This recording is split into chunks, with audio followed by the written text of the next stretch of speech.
This is just posturing. If you're saying that the government shutdown is bad, and the Republicans are saying that, then you can't turn around and be like, yeah, I can't wait to fire everybody permanently. It's a lie.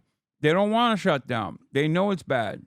They know it looks bad for the Republicans. Bitch, you're still begging for half the people that you fired with Doge to come back to their positions. Are they stupid enough to go along with this and then actually use this as an opportunity to fire a bunch of people?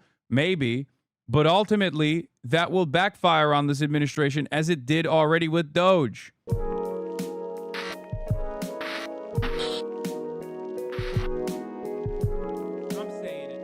We're going to start with the government shutdown first and foremost, okay? We're going to start with the government shutdown, and then we're going to get to piss real and what they're doing on this flotilla. But let's start first here. Government. Let's start here, okay? We're starting here. First government shutdown in years. Shutdown in nearly 7 years. I thought he wasn't streaming today. There's never a moment where I say that I'm not streaming, okay? Yes, this is happening. It officially began at midnight because lawmakers and President Trump failed to reach a deal. Both sides are now in a bitter fight over spending priorities and blaming the other. According to one estimate, up to 750,000. Incredible coverage, by the way. Every media outlet, for the most part, has been covering this as though, you know, both sides have the same kinds of demands here. I mean, what are they doing? Can't they all get along and not let the government shut down? And it's been mind-boggling to watch from afar because the framing is so psychotic. Like, the Democrats are shutting down the government or refusing to push another funding bill because they have no other mechanism to defend Americans' health care. Okay? They just don't. And not only that, but then also on top of that, like, whenever there's a budget allocation that takes place, oh my God. This is not, guys, this is not the Flotilla live stream, okay? I will be covering that in a little bit. Please, stop. Anytime they hit a wave, you guys have to come in here and be like, dude, you have to tune in right now. Please stop. I know I'm going to get so annoyed about this. Oh my God. Today, people are going to be so annoying about it, okay? Put up a pinned message or something. Dude, what are you talking about? You think that shit matters? Nobody listens to nobody knows how to read. We don't have a literate chat in here. Okay? Chat is illiterate.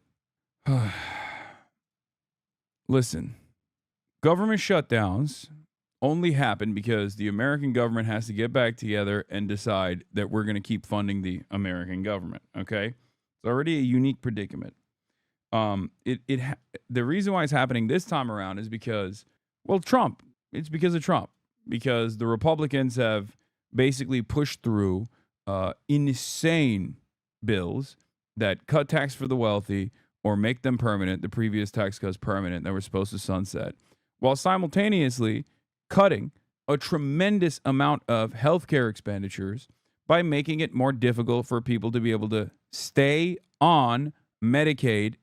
And this is the reason why the Democrats, first and foremost, primarily, this is the reason why Democrats are trying to get assurances from the Republican Party. Okay? Make no mistake. It's because there's $800 billion in cuts coming down for Medicaid. They want to, at least in the interim, continue funding Medicaid in this next spending cycle. There's a bunch of other reasons as well. One of the reasons is because Donald Trump is using what is it called, like a pocket veto, and basically deciding that now that the Supreme Court has given him the power to do so, basically deciding unilaterally that it doesn't really matter what kind of congressional budget assurances are made, because he can just veto them. He can on his own go out there and be like, oh, you guys are spending $5 billion on U.S. aid, for example. Sucks to suck. I'm not letting that happen. And the Supreme Court basically gave him that power to do this. Okay. So obviously this kind of takes away the entire purpose of Congress. It's like the Congress is supposed to be the purse, right? They're supposed to control the purse. And now it turns out that the White House can just say, don't see that. Don't feel that way. Okay? So that's another major point of contention for not just the Democrats, but even Republicans as well. Republicans are also frustrated with this. They're just pussies and they won't say anything about Donald Trump basically shredding what remains of what remains of the separation of powers, right? But here we are. There is going to be a major impact, obviously, when the government shuts down. There are almost 1 million people in the federal government that are furloughed. As it stands currently, as of today, all of the federal government workers are technically working without pay. That just means there's no assurance. Obviously, in the next pay period, if they end the shutdown by the next pay period, it doesn't matter. They get paid, right? But right now, there is no guarantee that they might get paid. And as a matter of fact, a lot of the federal government agencies will actually scale back on the people that they are hiring, or definitely scale back on the people that they're hiring, but like scale back on the people that are working in real time. Now, of course, one would expect ICE to also get this drawback, except Donald Trump has said ICE is still going to, and Customs and Border Patrol is still going to work full throttle as they have been. Don't know how that's going to work. Don't know how they're going to find money in the bank for that. But yes, fear not, they are legally required to back pay employees. And a lot of people are currently working without pay, technically. That doesn't mean that they're not going to get paid. If the shutdown ends by the next pay cycle, you just get paid as you normally would. Okay? Workers could be furloughed every day, costing them $400 million in pay every day. Nancy Cordes is at the White House this morning. Nancy, good morning. This is terrible news for workers who are waking up in limbo. Good morning to you. What can you tell us? It absolutely is, Gail. You know, usually these shutdowns get headed off because one side blinks or there's a last-minute agreement, but this time neither of those things happened. And so as of this morning, the federal government is technically out of cash. How long will it last? No one knows. After Congress failed to reach a deal last night, tens of thousands of federal workers will be told to stay home today, furloughed without pay. Workers deemed essential, like air traffic controllers and members of the military, will stay on the job, though they won't get paid for now either. Most TSA officers live paycheck to paycheck. Aaron Barker works for TSA in Atlanta. If it gets to that point where officers... This is also going to absolutely cook travel as well, which is going to be interesting for me when I come back to the United States of America. Okay. Obviously, like, there is going to be a scale back on the employees that they even put out on the security line. So there's that issue too. You know, everything is going to be busted. Everything is going to suck. Everything already sucked, but it's going to suck even further. Obviously, we want the federal government to work. The federal government is good. It should work well. And the Trump administration has been actively trying to ensure that it doesn't work well at all. They have been undermining the federal government. So this is just a little bit of a taste of what it will look like. This is a little bit of a taste of what it would look like if Donald Trump and his administration got their wishes across. Can't afford to come in or have to make a decision whether to purchase medication, pay daycare, or put gas in the car to come to work. They're going to have to make that hard decision, and no one really wants to do that. But they may have to, because late last night, a funding bill did not pass the Senate. It needed 8 Democrats. It got 3. You know, the only real victim here is the American people. This is so unnecessary and uncalled for. Dog, you guys are Republicans. You want to victimize the American people. And the entire reason why this shutdown is even happening is because you have been actively victimizing the American population. This is one of the few instances where the Democrats actually got a light lit up under their asses and have put on some semblance of a fight. Make no mistake. This is information warfare, okay? This is going to be, the next couple of days are going to be basically the Democrats and Republicans duking it out. Republicans lying and saying, "Oh, it's the Democrats want to fund illegal immigrants or whatever," and then the Democrats being like, "No, this is because of health care." They're probably going to do not a great job of defending their position, even though their position is totally defensible. And it's going to be important. It's going to be important to communicate exactly why this is taking place. And the Republicans have already started on their messaging campaign by claiming that this is actually $1.5 trillion of money that the Democrats want to give directly to the illegal immigrants. Donald Trump posted that that AI video where he put Hakeem Jeffries in a sombrero, called him a Mexican, and then did that AI speech for Chuck Schumer saying all the illegal aliens hate us. Or we want to give them money, and if these illegal aliens were to learn how to speak English, then they would learn to hate us as well. All this shit, okay?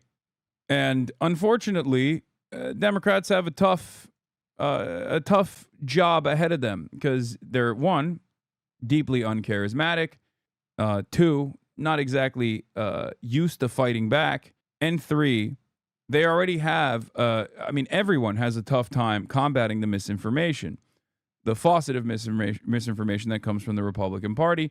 The government websites have already been propagandizing the position.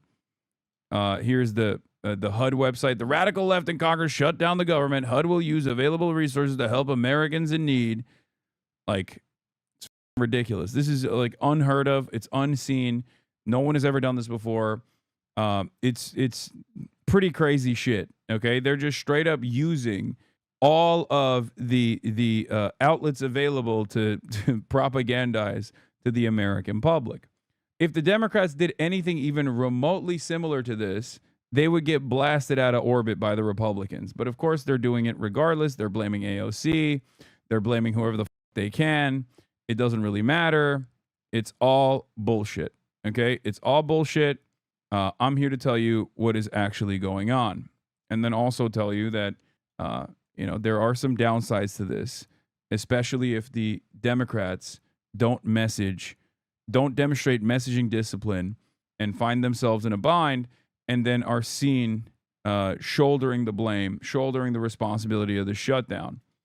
Democrats were holding out for an extension of Obamacare premium subsidies and changes to Medicaid. Our guarantee is to the American people that we're going to fight as hard as we can for their health care.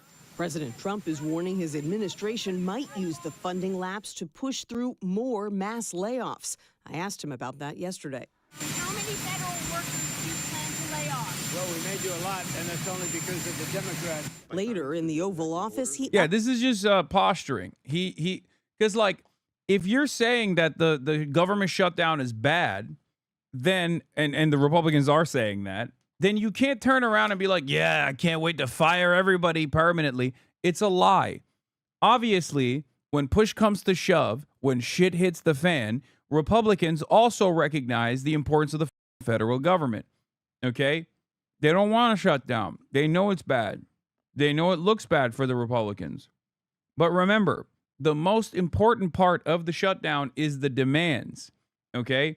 If you don't get your demands across in this treacherous information landscape because the Republicans are so used to bullying the shit out of you, then you're cooked.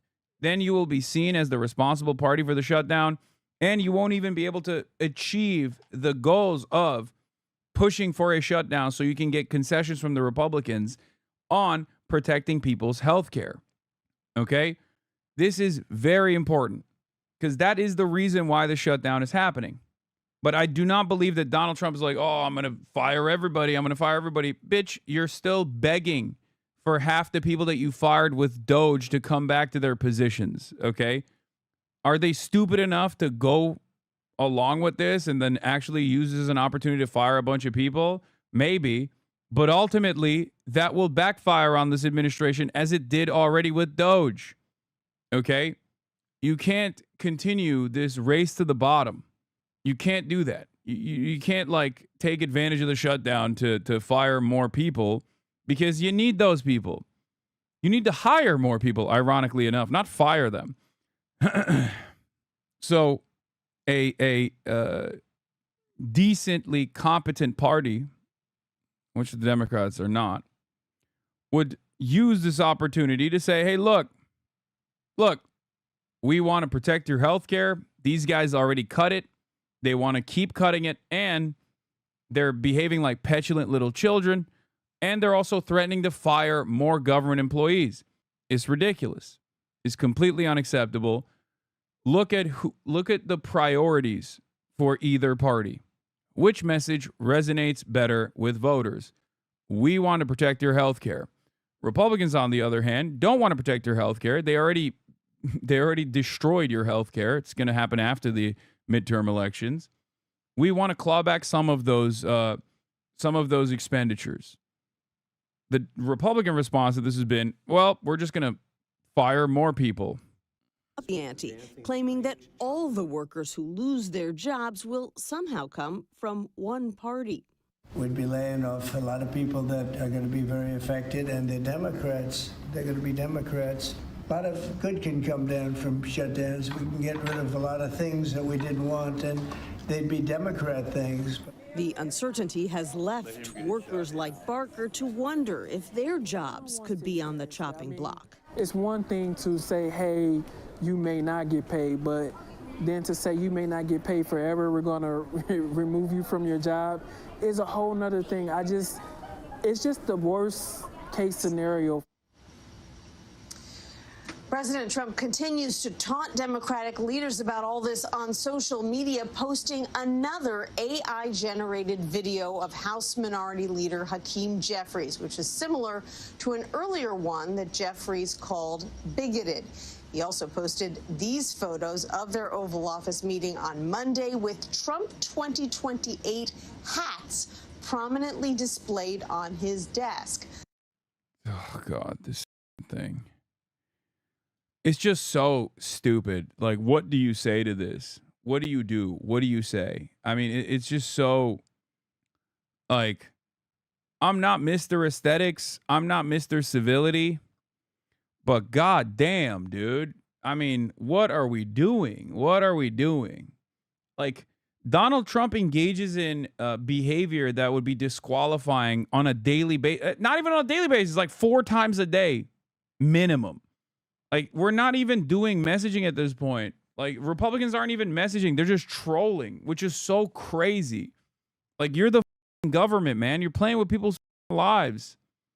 Trump 2028, yes. Yeah, I love this. It's for the dumbest people that you know. Like this guy, okay? He's like, oh, yeah, I love this. Oh, aren't you triggered? Aren't you owned, you libtards? It's like, dude, your healthcare is cooked, okay? You're about to eat poison for meat. And you're over here being like, hell yeah, but we own the libtards, big dog. Good luck, man. Good luck. You're going to be like, what is happening? A natural disaster is going to take place. You're going to be like, I don't know. I wasn't warned. I wonder why. I wonder why you weren't warned. Because these dipshits fired everybody that would give you the proper warning ahead of time. Now your house is underwater and you can't even get a FEMA. You can't even get FEMA assistance. You can't get the proper recovery, and you can't even rebuild your home. Why? Because they also cut funding to FEMA and also said you have to do a loyalty pledge to Israel if you even want the minimum amount of recovery and relief aid. Hell yeah, but you owned those libtards though, man. You really did. You really did. You owned them. You owned them so hard. Lamau. What do you do with people who are too stupid to understand that they're getting over? I'm not a big fan of the Democratic Party. This is not a secret. As a matter of fact, I rail against them quite a bit. I criticized them earlier for not being good at communicating, for example, being bad communicators in general. Having said that, even as someone who is very critical of the Democratic Party, even as someone who's actively at times been combative with the Democratic Party, I still recognize that right now they're fighting for your health care. That dipshit sitting over there that's now worth $7.3 billion, wonder how that happened, is stealing from you and giving all that money back to his wealthy friends and campaign donors. Okay? What will it take for you to comprehend that this dude is f***ing you over? Let natural selection take place? That's not how it works. There's no natural selection under capitalism. It's the poor that get shafted. Plenty of poor people who don't deserve this. Nobody really deserves this, but even people who are begging for it, in my estimation, don't actually deserve it. A nod, Tony, to a potential third term that the law does not allow. Nancy, thank you very much. This morning, the government shutting God damn, that's loud. down for the first time in nearly 7 years after lawmakers from both parties failed to reach a deal. Republicans once again rejected Democrats' proposals to avoid a shutdown. The Democrat caucus here in town, in the Senate, has chosen to shut down the government. Overnight, senators blocking dueling proposals. Democrats overwhelmingly rejecting a GOP bill to keep the government funded. The bill, upon reconsideration, is not passed. And Republicans blocking a Democratic bill to reverse Medicaid cuts and extend Obamacare subsidies to keep healthcare costs from rising for millions. How long would you be willing to let a shutdown go on until your demands are met? As long as it takes? We need to save healthcare. It's so basic and existential for a lot of American families. With lawmakers deadlocked, the president turning to mocking Democratic leaders, posting another AI-generated video on social media, showing Democratic leader Hakeem Jeffries wearing a sombrero and a fake... Like, this is one of those things where, like, you just have to, you can't get, like, mad about this. You just can't. It's like a child, right? So, under no circumstance can you openly get mad about this shit. You just have to be like, dog, what are we doing? I mean, look at this guy. Like, I want to save your healthcare. He already stole money from your healthcare so we can give it back to his wealthy donors. And look at the kind of silliness he's engaging the serious subject matter with. 750,000 jobs are at risk right now. Americans that live paycheck to fucking paycheck. And that's what the president is doing. Okay? That's what the president is doing.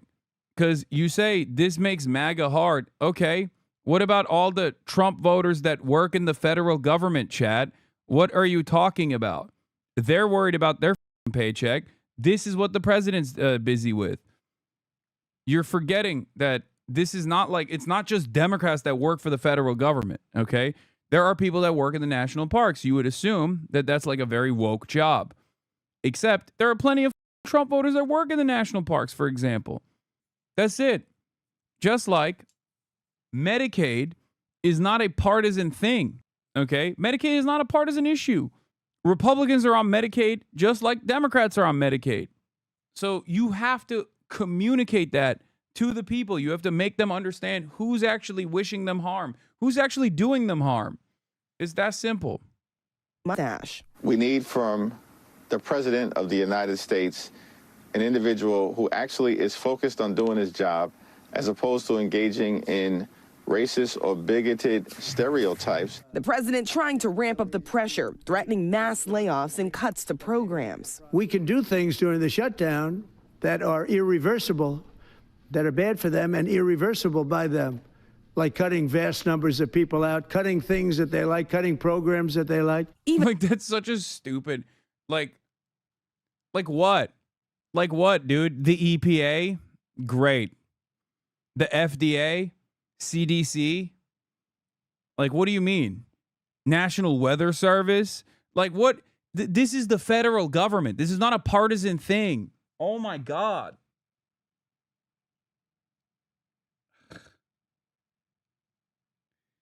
Yeah, you'll see. You'll see. I'm going to make sure everyone's getting trichinosis from their meat. You'll see then. Oh, the Democrats will be so owned. We'll own all the libtards when you don't know, when your house is flooded and you didn't know ahead of time and you didn't escape because the National Weather Service is cut because it's woke and gay. Everybody transgender at the woke weather service. Yeah, dude. Including the idea of cutting benefits without saying which ones. We can do things medically and other ways, including benefits. Already, as many as 4 million federal workers are preparing to go without pay, with furloughs hitting the majority of agencies.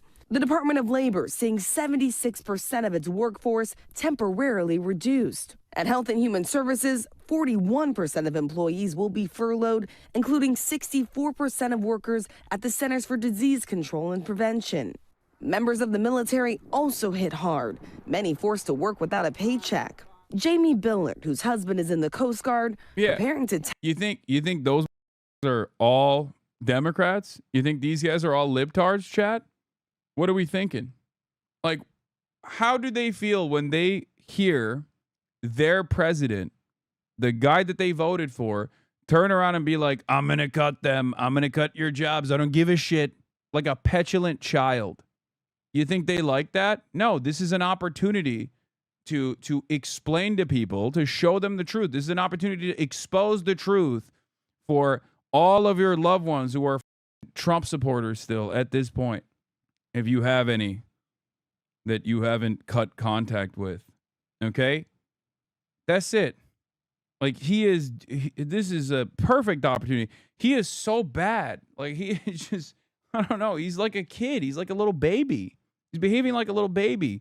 And he's threatening the livelihoods of hundreds of thousands of government employees purely to posture from a position of leverage. Yeah. Also, we have the new jobs numbers that came out. The revised jobs numbers actually went from 54,000 down to minus 3,000. In September, the numbers of jobs that were created was minus 32,000. So let's see how that works out. This isn't the unrevised numbers, I think, by the way. We'll only find out what the revised numbers look like and how many more jobs were actually cut by the end of this month, in the month of September, just like we found out that the revised job numbers at the in the month of August, you only find out at the end of September. So it's probably even worse. Are you tired of winning? We're going to win so hard. And by the way, this is the new guy. This is the good guy, the good numbers guy, the guy that Donald Trump brought in. What now? I said this when he fired the previous labor guy, right? When he fired the previous labor guy and then brought in the new labor guy, I was like, well, you can't just you can't really fake it. What do you do when the new guy also finds the exact same problem? When the new guy runs into the same problem. Well, you're fired. You're also fired. You're all fired. Cool. Okay. One of these days, they'll get it right. Tell kids they'll have to scale back on dinners out and picture day at school. What do we set as a priority? Your dad's not getting paid right now. That's our sole source of income. You know, I said no because there's bigger things happening here. And in Fort Worth, Johnny Jones, a TSA officer, and an AFGE union official worried about how he'll make ends meet. Child care does not take IOUs. Gasoline does not take IOUs. Your house payments do not take IOUs. And sometimes it becomes very difficult to maintain focus on the mission whenever you're trying to figure out how you're going to get to and from work. Democrats say those threats from the president for mass layoffs are an act of intimidation, showing no signs of backing off their demands. The president is now threatening these irreversible cuts to the workforce, to programs. Is that a risk that Democrats are willing to take? It will fall on him, as I said. He's the one doing the firings, not Democrats. So 2 Democratic senators and 1 independent broke ranks to support the GOP proposal to keep the government funded. Senate Republicans say they plan to bring that bill back to the floor today, but Democrats say they are holding firm. So the big question now, how do lawmakers get out of this shutdown? Exactly who caves? And just how long will it last? Robin, the last one was 35 days. Those are all big questions that you just asked there, Rachel. Thank you so much for your reporting. We are joined by CBS News business analyst Jill Schlesinger. Jill, great to have you here on a day like this. How is a shutdown going to wash through the economy? Well, first of all, we know that the most direct impact are federal workers, in the military, these workers, people who are deemed essential, who have to show up to work and not get paid.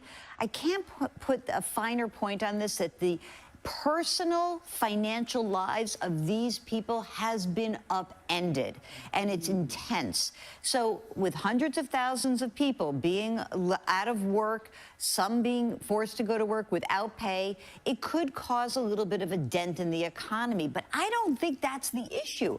I actually think it's a much more personal issue that these people are going to struggle, and the people where they shop are going to struggle.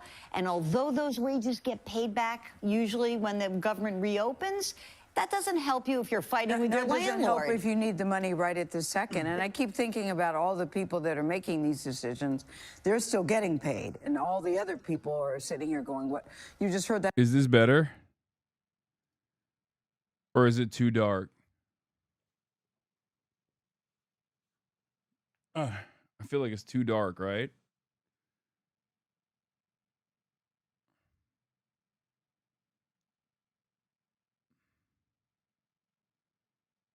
Make your bed. Shut up.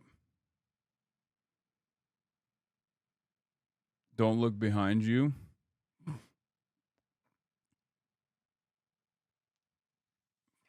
Anyway. The cam is a bit low. I assume it's the laptop cam. No, it's not. It's not a laptop cam. It's propped up on top of the laptop, unfortunately. Because everything is computer, everybody transgender, everything is cooked.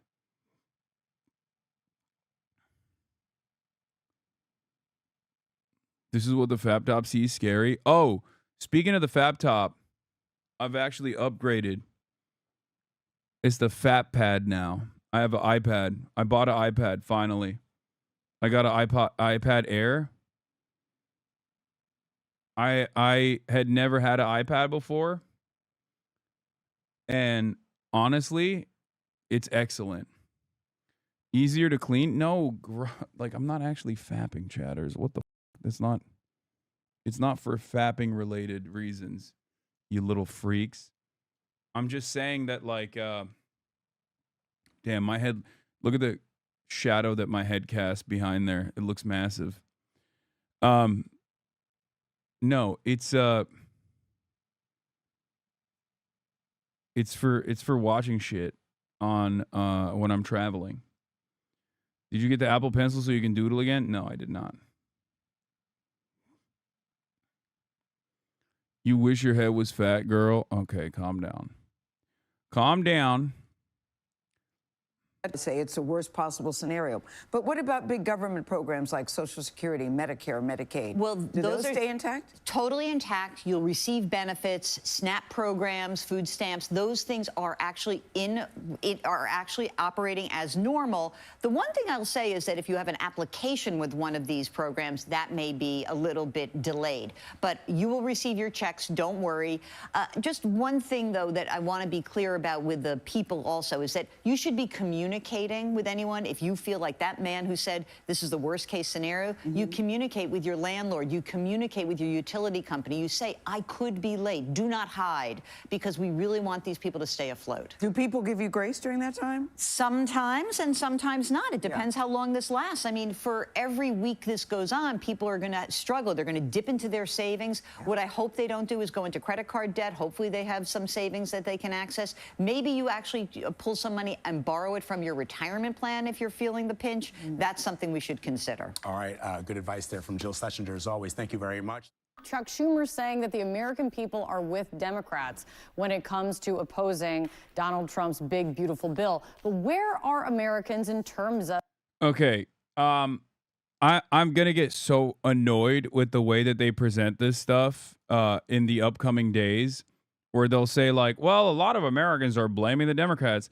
And I'm worried that, like, the Democrats are going to see that and get scared and get cold feet and not actually present a strong response. You on vacation? No. Look at me. Do I look like I'm on vacation? I'm doing my job that I do. I'm in France for GP Explorer. I will be the English broadcaster for GP Explorer. Okay? Democrats will cave, give it 1 week. I don't have a lot of confidence I do not have a lot of confidence in the Democratic Party. I will be honest with you. Having said that, we just have to hope that they can get some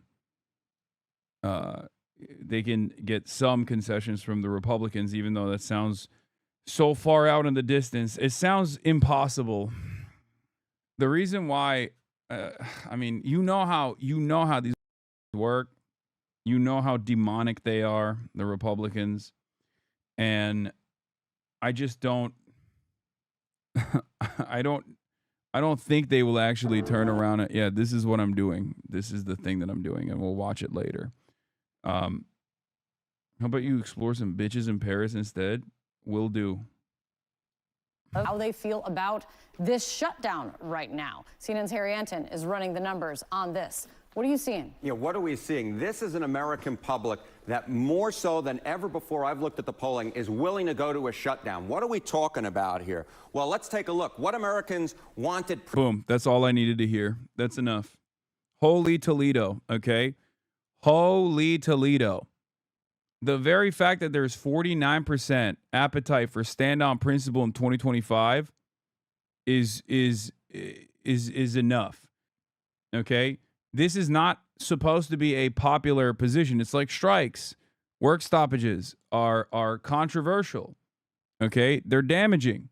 They're scary. People don't know. People don't know what might happen. There's a lot of instability that comes with it. But this is leverage. This is the only leverage that the Democrats have to fight back against the administration taking money directly out of your pockets. Taking money out of your health care. That's why they're doing this. And I really, really hope that the Democrats can stress the importance of that over and over again, because this is an opportunity to stand on a visible platform and say, this is why we're doing it. Nobody wants a shutdown. The Republicans refuse to give assurances and protect people's health care. Okay? Shutdown. Well, traditionally speaking, I got the 2013 numbers. The majority of Americans want compromise, no shutdown. You go back to 2013, just 33% said stand on principle, even if it means a shutdown. Come to this side of the screen, we see an even split, right? 50% of Americans say they want a compromise, no shutdown. But up like a rocket, standing on principle, we see now 49%, basically an even split on Americans either wanting a shutdown or, in fact, saying they want their side to stand on principle. I think we're hearing a lot of that from Chuck Schumer. Which group has shifted the most in terms of compromise or not? You know, it was so interesting to hear those clips of Chuck Schumer being played back from 2013, from all those past shutdowns. And just from March, right? Potential shutdowns. And what has changed significantly is Republicans have always been willing to basically say, you know, we should shut down the government and stand on principle. But now Democrats, a significantly larger portion of Democrats say, you know what, let's... Yes, Republicans are always in favor of a government shutdown because that's at the heart of Republican messaging. Okay? Republicans act as though the federal government is irrelevant. The Republicans act as though the federal government is worthy of significant cuts because they're stupid and they don't understand that the federal government is important. It's not only a jobs program, but also on top of that, it needs to exist for people to live their daily lives without fear that, you know, the food that they're purchasing at the grocery store is poisoned, or know exactly when some kind of devastation might take place in the form of a natural disaster. Roads run as they normally would, you know, just like every aspect of our lives. The federal government is there, invisible. Federal government, as I always like to say, is only visible when it's failing. Okay? It's only visible when it's failing. If it's invisible, that means it's doing its job. And the Republicans take advantage of that and regularly act as though they don't give a shit about the federal government. That they did this with Doge already. When it's a Democratic White House and GOP Congress, GOP is happy to shut down the government to hold their line because it's beneficial to them. When it's a GOP White House, they want the same no matter what. They have little motivation to reopen because they're conservative. I don't think so. Because I think that the considering that they control the White House and Congress, considering that they control the White House and Congress right now, this will look like a severe incompetence that will lay squarely on the shoulders of the Republican Party. So if the Democrats message correctly, at this moment, they will be able to actively shift the attention to the ways in which the Republicans are cutting their health care, which is incredibly important. And not only that, but also they will be able to put the blame on the Republican Party and their incompetence and their inability to address this pressing demand. That's the best case scenario. Also, rest in peace to Jane Goodall. She was a legend. She was awesome. Yes, I see your messages in the chat. Obviously, we're not going to talk about that right now. We'll talk about that later. Okay, let's continue. Principle. What Democrats want to pre-shutdown. You go back to 2013, just 18% of Democrats said stand on principle. The vast majority, 76%, 3 in 4 Democrats said compromise, no shutdown. Look at this side of the screen. Look at this percentage that said stand on principle back in 2013. It was 18%. Now it's 47%, more than double. In fact, nearly triple the percentage of Democrats now say stand on principle as compared to 2013. We see a much more even split among Democrats. The 52% who say compromise, no shutdown, the 47% who say stand on principle, within the margin of error of each other. What we're seeing is a Democratic Party that is much more so than ever before saying, you know what, let's shut down the government, even if it means no compromise, so that we can stand on principle. A big question now that it is shut down is how long is this going to last? We keep making the comparison to the longest shutdown, which was in 2018. What's your reference point on how long you would say it is going to last? Yeah, I think that's exactly right. You look at these numbers, right? You see that 18 to 47%. Right. You see this 33% to 49% stand on principle, and you hit at it, Kate Baldwin. The longest shutdown on record was 35 days back in 2018 to 2019, and we're seeing now a Democratic Party that's much more likely to dig in, and you have that Republican Party that has pretty much always been over the last decade very likely to dig in. I think this is a pretty good reference point. I wouldn't be surprised if we reach this record or go. Breaking shutdown impacts are starting. Republicans are shutting things down and destroying projects. This is stupid of them, in my opinion. And as they now will own the shutdown side effects like idiots, nearly $8 billion in green new scam funding to fuel the left's climate agenda is being canceled. The projects are in the following states. So dumb. So stupid. That's jobs, man. That's jobs. That's jobs in states, okay, where Republicans will be working as well. I know that these are, for the most part, blue states, and that is by design, for the record. If you noticed, they're not cutting funding or canceling projects that were allocated to jobs in red states, okay?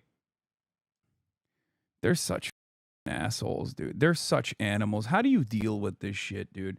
How do you deal with a government that has identified half the population as its enemy? And it's ironic because they used to say Joe Biden is doing this when he says that, like, MAGA Republicans represent a threat to this country, but he never did shit like this. You know what I mean? And he wasn't even wrong when he said that MAGA Republicans are a threat to this goddamn country. It's like, low-key, he was correct. It's so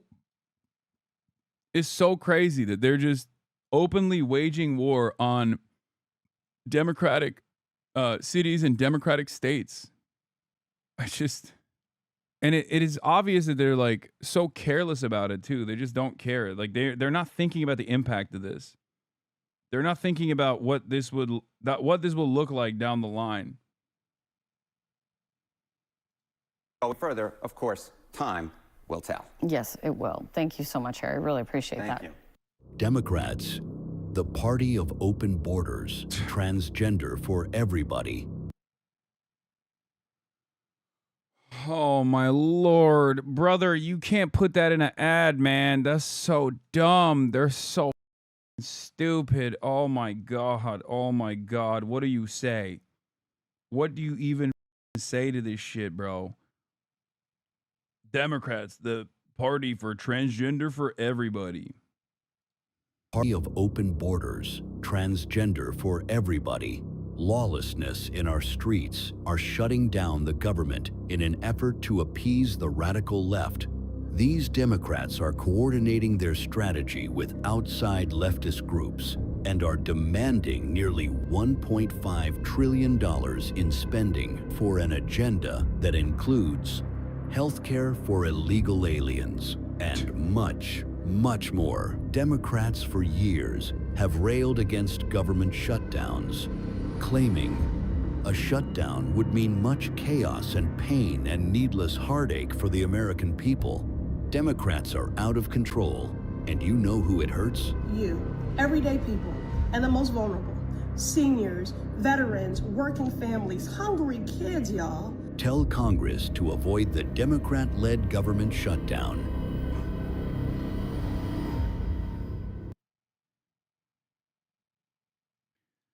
Federal workers are being told to blame Democrats for the shutdown. Workers at one agency were given unhinged partisan language to use when setting out of office replies. I mean, what do you say to that? Like, this is unheard of. The Hatch Act is for nothing. Okay, it doesn't exist. Seemingly, it's just it's nothing. It's fake. They're using otherwise like nonpartisan instruments to directly make partisan appeals for one party over the other in a way that I've never seen before. Writing emails like a North Korean news reporter. Yeah. Just.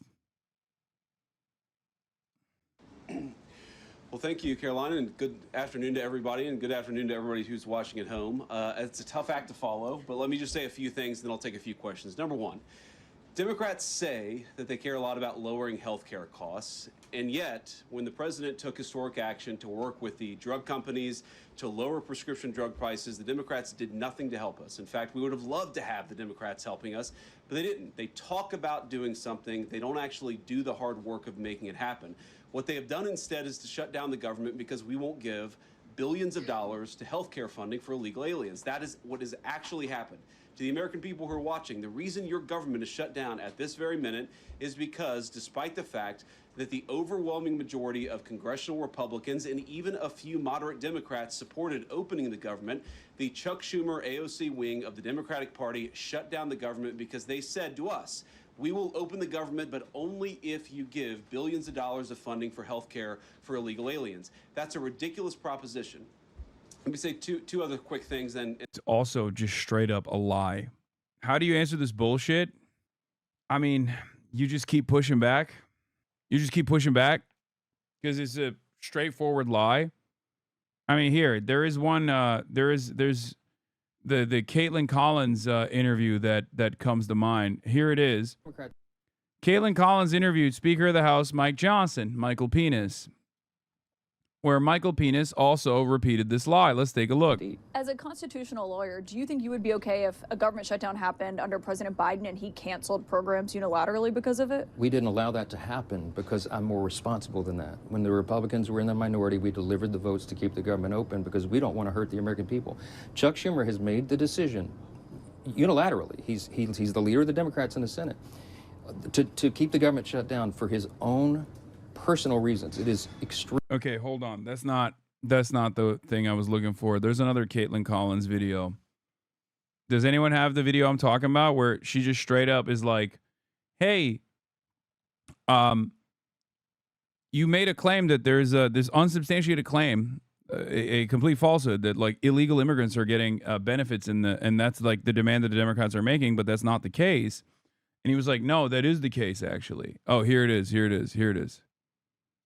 Here's the video. Hold on. Why isn't it loading? What the hell? Yeah. Here. We're rolling the greatest hits on our social media. Yeah, I'm just saying that the point about giving people who are here illegally health care is not exactly what is in their proposal. No, it is 100% what their immigrants proposal. who have legal status, No, and you're just Caitlin, disagreeing you're on wrong. who's eligible. No, I I'm looked not. at it, actually, because I was curious about your argument yesterday. You should study the CBO's analysis that they just put out a few weeks ago. Yeah, I saw and that, you but should- It's a fraction too. Legal migrants that get the benefits are a fraction of the expenditure that we're talking about. And they just are like, no, you don't understand. It's actually illegal immigrants that are getting $1.5 trillion. It's like, you just made that up, man. That's not true. Undocumented immigrants are not eligible for any social expenditures whatsoever. It just doesn't. It's a lie. You're just lying. Just like these dipshits originally lied when they were pushing Build Back Better, or Big Beautiful Bill, sorry. When they were pushing Big Beautiful Bill and Democrats were raising the alarms about $800 billion in Medicaid going away, okay? $800 billion in Medicaid funding going away. They turned around and said, no, we're just cutting it from undocumented migrants. It was a lie. 1.2 million people. You're basically arguing about who has legal status, people who are seeking refuge here or I'm seeking not. asylum. No, I'm making sure that we are making sure in our provisions that we sign into law have ensured that health care benefits go only to eligible U.S. citizens. Right, Chuck as Schumer's is federal proposal. law. Federal law was not being enforced. That's the whole point. We had to fine-tune that so that we could strengthen the health care program. That's what we did. On this, We're rolling the greatest hits on our social yeah, media. I'm just Straight up a lie. Guys, what does this mean, by the way? I need to ask you this because I got this. I haven't eaten yet today and I'm hungry. Le Club, poulet, whatever this is, and bacon. What does this have in it? What is a poulet, œuf, and bacon? Chicken, eggs, and bacon? Oh. Okay, so there's no fish in this, right? There's no seafood in this. All right, I'm about to rip this and give you a little taste test on the side. Chicken, eggs, and bacon. This is a weird combo, but okay. It was the only thing that didn't have tuna in it. So, and when people in Europe say bacon, they don't mean like bacon in the American style. They mean like a cured ham or something. I don't understand that either. It's like a strange phenomena. Like when I assume bacon, I don't mean like uncooked bacon. I assume cooked bacon.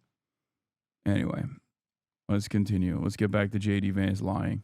And then I'll take some questions. Number one, we all understand that Democrats and Republicans have policy disagreements. The Democrats want to do things. Look, when Chuck Schumer and Hakeem Jeffries were in here a couple.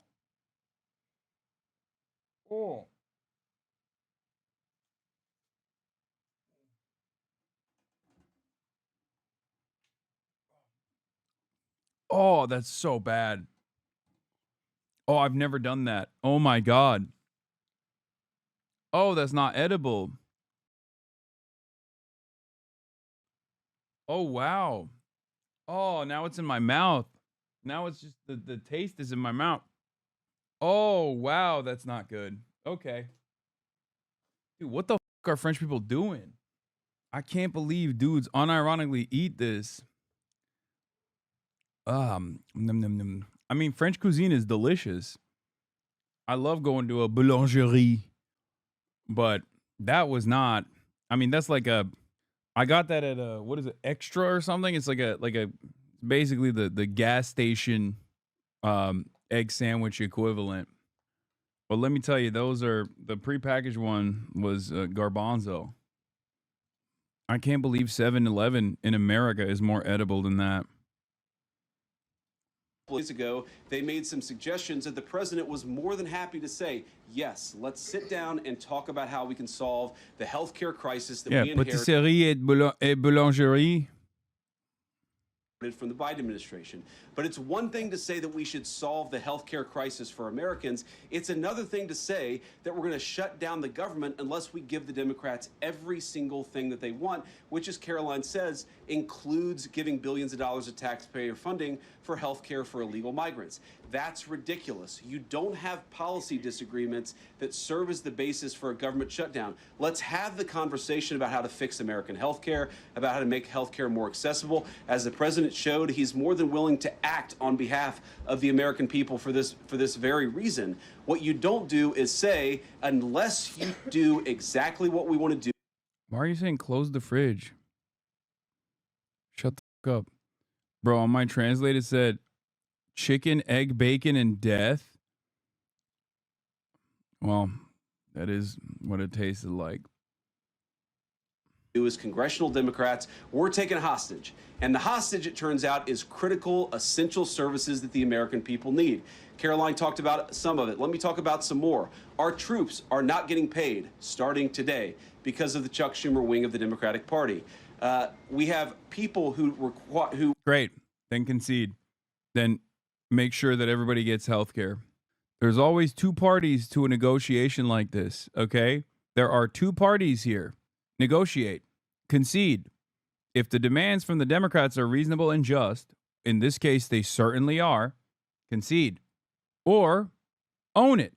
Own that you're like, no, I'm going to keep the government not funded. I'm going to keep the government shut down, and all those people are going to suffer because I don't want to fund healthcare, because we gave massive tax cuts to the super wealthy, and we wanted to ensure that our friends that gave us a lot of money kept receiving tax cuts.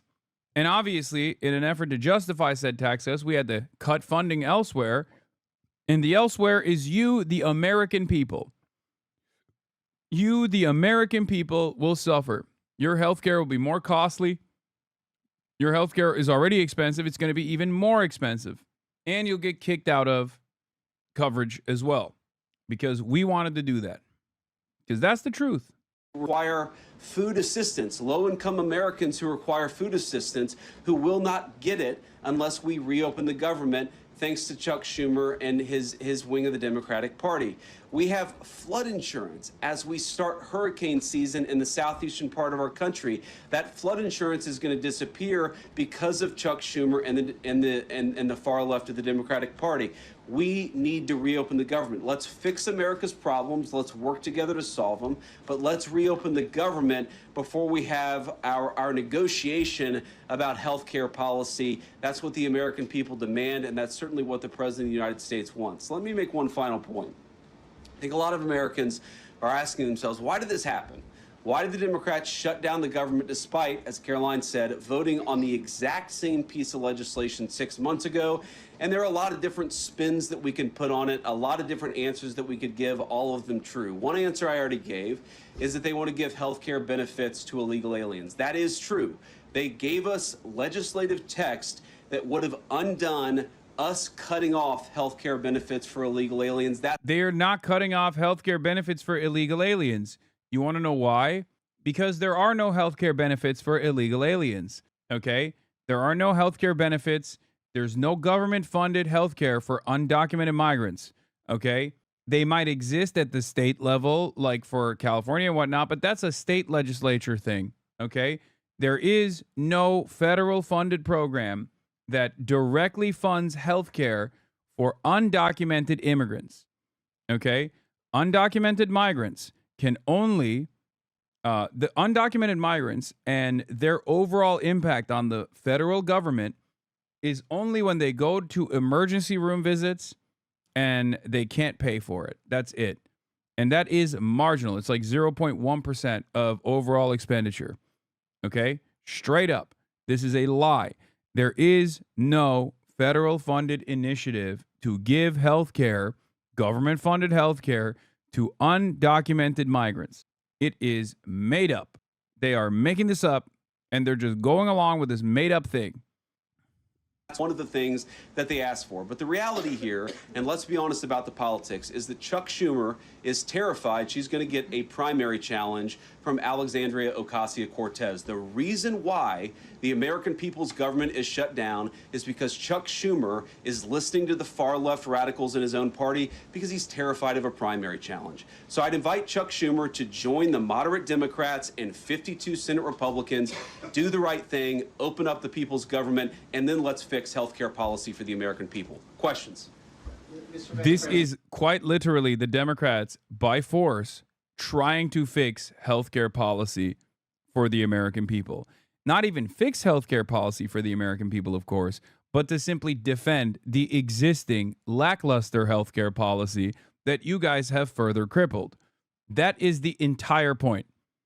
I can't believe that the Democrats have finally arrived at the correct position after months and months of demands coming from the base. I still fear that given the misinformation landscape that exists, especially with the vice president going on this podium and just actively lying without any pushback whatsoever, because who the fuck's going to push back in that press room, right? All of the people that could have asked a couple questions about the veracity of the statements he's making have been removed from the room, and instead they've been replaced with Tim Pool and Laura Loomer and Benny Johnson and people like that. So it's ridiculous. So you're supporting a shutdown? Yes. Yes. It should have happened last time. Okay? Chuck Schumer should have pushed for it last time for a million different reasons, by the way, not just for healthcare. Okay. It should have happened last time. And remember, it doesn't have to continue. There's no reason to go to a shutdown. Okay? There's no reason for there to be a shutdown at all. Republicans could just say, you know what, you're right. We actually went a little heavy-handed on the cuts to Medicare and Medicaid, specifically Medicaid. We're actually going to protect Medicaid, and we're going to ensure that people's health care is not taken from them. If they were to say that, then there would be no shutdown. That's it. It's that simple. There are other demands that they could be making here as well, but I'm happy with like the unified messaging on the healthcare front. That's not bad. Okay? That's not bad at all. Obviously, you could demand that the administration follow the Constitution and stop sending the American military to American cities simply because the president is bored. A coworker saw me watching you and wanted to let me know you have shitty takes. I'm sure he has fantastic takes. Considering the unifying principle of all my naysayers, I suspect that your coworker probably does not have very good takes and doesn't know his ass from his elbow. Coworker politics. Back at it again. It's a lot. Matt Boyle. Okay. Mr. Vice President, there's two key Democrat lies I would like to get your take on and see if you can address. The first is that you're seeing two key Democrat lies that I'd like to get your take on and see you address. This is not a journalist. You are a spokesperson for the government, okay? You are a spokesperson, not for the government, but just for Donald Trump, basically. What the is happening? This is not normal. This is abnormal. Please do not assume this is normal. Just not that it fucking matters at this point, but they are using every aspect of the federal government like a fleshlight. Okay? What do you say to this? First question he takes, Mr. Vice President, how do you feel about the loser Democrat Party being losers and how bad they are and how they want America to fail? That's not a question. You're not asking a question. Top Democrat leaders from Kamala Harris and Chuck Schumer to Hakeem Jeffries claim that it is a Republican shutdown caused by Trump. The second is that they're out there now claiming that they don't want to give health care to illegal aliens. Can you address both of those lies from the Democrat Party? Yeah, so on the point that it's a Republican shutdown, look, it's obviously a Democratic shutdown. Just look at the vote totals in the House, look at the vote totals in the Senate, and look at the President of the United States' own action and conduct throughout this crisis. Nearly every single House Republican voted to open the government, Matt. Nearly every single Senate Republican voted. Yeah, that's how it works, man. That's how it works. They have very reasonable demands. you are refusing to entertain those very reasonable demands and instead lying about said very reasonable demands and hitting the transgender immigrant line over and over again. How long, for how long will this work? I do want to know, like, because like there's got to be a point where, you know, even the average Republican turns around and says, okay, you say that every time, you say that about everything, transgender, migrant, everything. It does seem to have a stranglehold over the average Trumpian Republican for sure. They hear transgender, they hear illegal alien, and they get primed. They're like, oh my God, hell, that's right. That's what the Democrats are trying to do. They're trying to transgender my migrants and my children. They want to make my children undocumented and then transgender them or some shit. But like, there's got to be a point where people go, okay, man, like maybe they're not just trying to transgender the migrants and my children and then undocument them and then allow them to get killed by undocumented migrants. Like there's gonna be, there has to be a point like where they're just chipping away at their base, I hope. To open the government last night, and even to their credit, a few moderate Democrats voted to open the government. That's not a Republican shutdown when nearly every single Senate Democrat votes to shut it down and every Republican voted to open it up. It's just obviously not true. Now, you can disagree about a number of things, but you can't disagree about the obvious fact that Republicans voted to open the government. The president stands ready to sign that opening of the government. We just need a few more Democrats to join us in that effort to open the government. Your final question. This is true, by the way. They do need a couple moderate Democrats, and they already have like Fetty Wap, obviously. Uncle Fetty Wap, he is already on board with like funding the government, but they need like what? I don't know the exact number. I think it's like 6. I didn't want to say 6, 7, but I think they need 7 more. Watch Chuck Schumer fold again. It's just like relying on Chuck Schumer here is like hoping that a wet napkin can hold your food, okay? He is just such a malleable little worm-like individual. I am so worried that he's going to cave. I'm so worried that the fate of the constitutional republic is in the hands of a wet dish rag. I just, like, he is so bad at whipping the Senate in general. Fetterman has a net positive approval now in PA because of Republicans. Completely meaningless. They will not vote for him. They will vote for a Republican. Okay? He is a Republican. He might as well run as a Republican. Oh, God. It's not a plus 12. It's a plus 8 approval rating for Fetty Wap. Oh, God. I hate everything. I hate everything so much. Of course, the brain damage made him Republican. About illegal alien benefits. Look, the text is very clear. And I even saw, I think it was George Stephanopoulos in an interview with Mike Johnson, did a fact check that was totally rooted in baseless claims. It was basically Democrat propaganda. If you look at the legislative text that they gave us, they tried to turn on 2 separate provisions that would give health care benefits to illegal aliens. Number one, if you're an American citizen, you've been to a hospital in the last few years, you probably noticed that wait times are especially large, and very often somebody who's there in the emergency room waiting is an illegal alien, very often a person who can't even speak English. Why do those people get... The funniest thing about the brain damage thing is that Republicans tell me he got knocked straight, and that's why he makes sense now, whereas it's obvious the brain damage fucked him up. I mean, he quite literally said that after he got brain damage, he straight up became conservative. He said that on Bill Maher. That's what you need. In this country, if you are a conservative person, if you're like a MAGA-style Republican, you have maybe a little bit of brain damage, okay? And if you didn't have brain damage prior, but then you got brain damage, you're more likely to be a conservative after that, okay?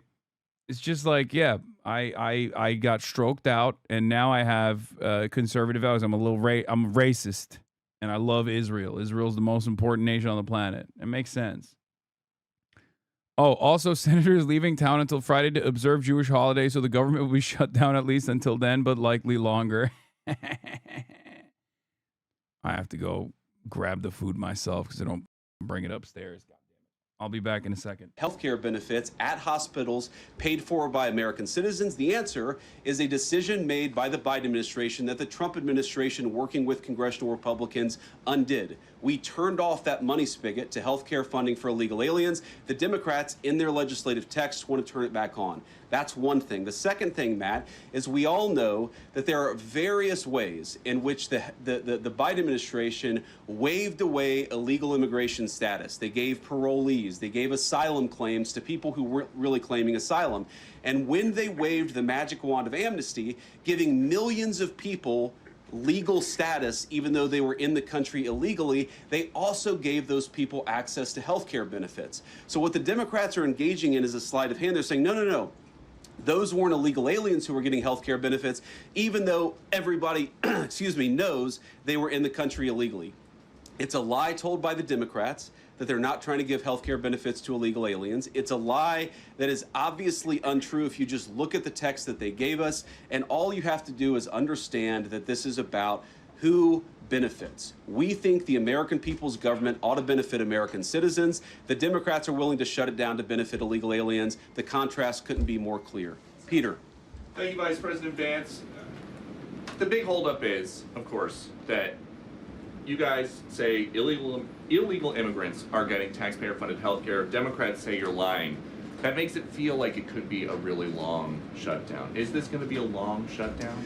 You know, I don't know. I can't predict what congressional Democrats are going to do, Peter, but I actually don't think it's going to be that long of a shutdown. This is a pure guess from the Vice President of the United States because I think you already saw some evidence that moderate Democrats are cracking a little bit. They understand the fundamental illogic of this. Look, for years, every single one of us, we can remember Barack Obama on the White House lawn. We can remember Chuck Schumer. We can remember, Nancy Pelosi for years. In Chuck Schumer's case, for literally decades, we've heard them say, you don't shut the government down over a policy disagreement.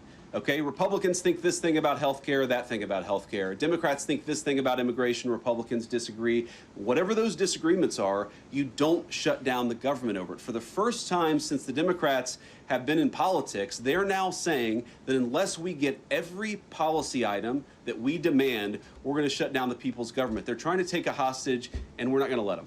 And the administration announced today that $18 billion bound for New York transportation projects is going to be frozen so it can't go to DEI programs there.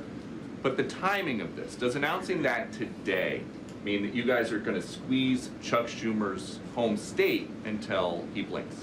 Look, I haven't talked to Russ about this morning, but look, I'm sure that Russ is heartbroken about the fact that he's unable to give certain things to certain constituencies. We want to do everything that we can to help the American people, but when the Democrats shut down the government, we have to actually do a little triage to make sure the most critical and most essential services are provided. The government does a lot of things. Of course, Republicans think that the federal government probably does too much, but there are a lot of critical things the federal government does that absolutely all of us would agree need to do. Our troops need to get paid. Our air traffic controllers need to make sure that people are flying safely and on time. We need low-income people to be able to access the food services that are provided by the federal government. There are critical things that need to be saved. We're going to do everything that we can over the coming weeks, if the shutdown lasts that long, to ensure that people get the essential services that they need, despite the fact that Chuck Schumer has shut down the federal government. It's not going to be perfect because we are in a government shutdown. We are going to have to lay some people off if the shutdown continues. We don't like that. We don't necessarily want to do it. I got Lebanese food. And they wrote a note. I don't know what this means, but they wrote a note. Merci pour votre commande. Bon appétit et yafa et bientôt. Prenez soin de vous, les Habibis. Thank you for your order. And bon appetit, bon apple tea. And then they said, Habibi. They called me Habibi. Oui, oui. I got a bunch of stuff. I got a bunch of baklava to test out to see what le Lebanese are doing with le food. Okay. Le pita. Und Leucum. Okay. Oui, garlic sauce. I got lavash. I think some hummus and some labneh as well. Oui. This thing, it's like za'atar, kind of. I don't know. It's like pizza. I don't know what it is. I just got a bunch of stuff to test it out. Tawuk protein bowl. Looks pretty good.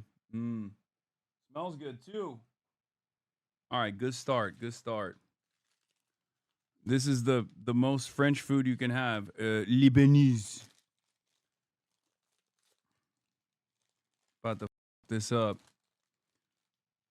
First time I'm having food in the last, not 24 hours, but like almost. Will it make you gay though? I hope. Okay. Not bad. Not bad at all. Bone apple tea, everybody. But we're going to do what we have to keep the American people's essential services continuing to run. Thank you. Yeah. Thank you, Mr. Vice President, and thank you for being here.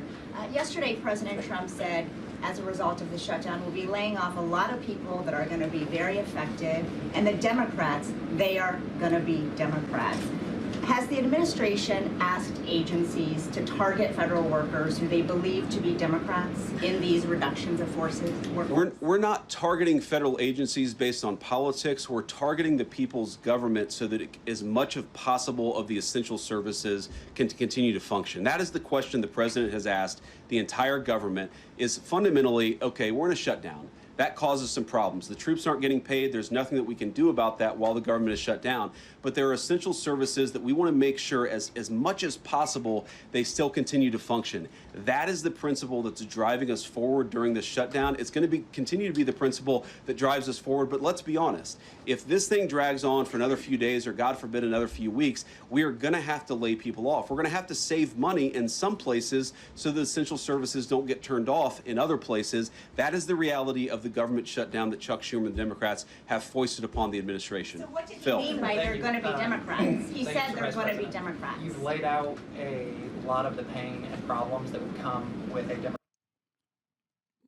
Donald Trump literally said we're going to target and fire Democrats. Which, once again, not that it matters, but is highly illegal. Of course, the role that J.D. Vance plays here is to put a more legitimate face to the mania of this administration, and therefore, he has to act like he didn't hear that. A lot of that going on here. Shutdown, and yet in the Oval Office yesterday, the president said that a lot of good could come from a shutdown. So square that circle. Which is it, a Democratic-caused crisis or a Republican opportunity for reform? Well, I think all the president is saying, Phil, is that he wants to make sure the American people's government functions as well as it can, despite the fact that we're in a shutdown. We're going to have to make things work. And that means that we're going to have to triage some certain things. That means certain people are going to have to get laid off. And we're going to try to make sure that the American people suffer as little as possible from this shutdown. That's what the president is saying, is that, yes, this is a bad thing.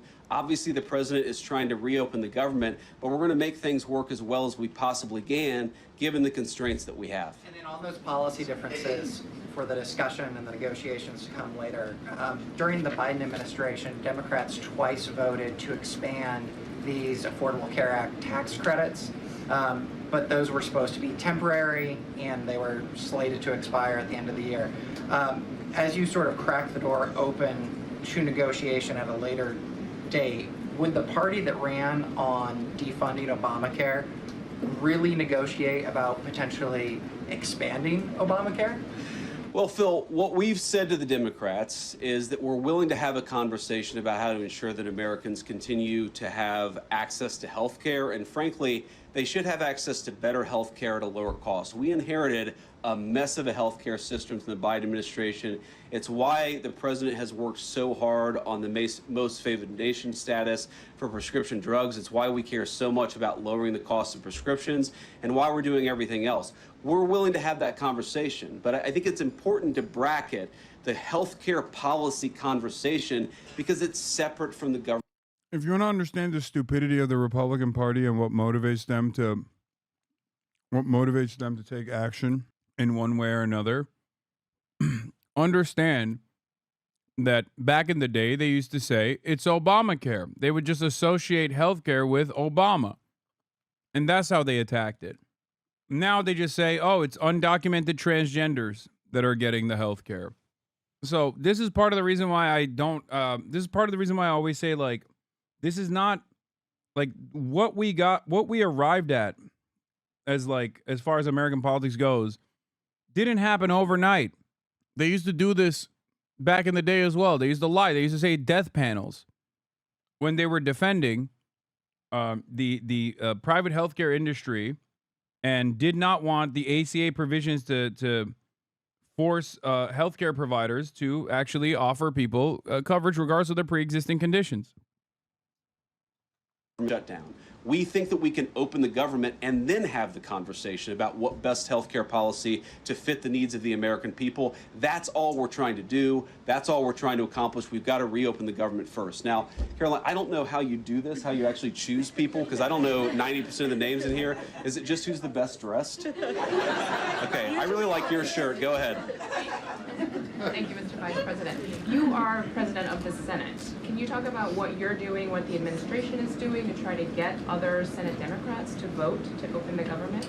Yeah, we're talking to a number of our colleagues, Democratic and Republican, in the Senate. I talked to a number of them last night. The president, of course, is talking to them as well. I think there really are two categories of demands that I've seen privately from congressional Democrats. I think on the one hand, those who are negotiating in good faith are saying, look, we just want to make sure that we're able to have a conversation with the administration about some of the critical needs that we see that need to get fixed over the next few months. We recognize it's kind of absurd, and a lot of them will admit in private that it's kind of absurd to shut down the people's government over these disagreements, but just agree to negotiate with us in good faith on these issues. And of course, we're having that conversation with them. Then there's another category, people who say, give us everything. You want to know what's really funny about this? Or just perhaps gross?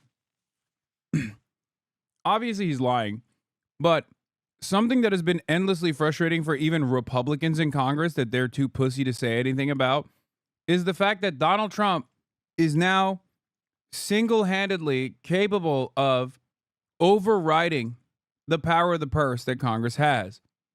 So even when there's budget allocations that take place for foreign policy related reasons and things like that, Donald Trump now has the mandate from the Supreme Court to say, no, we're not doing that.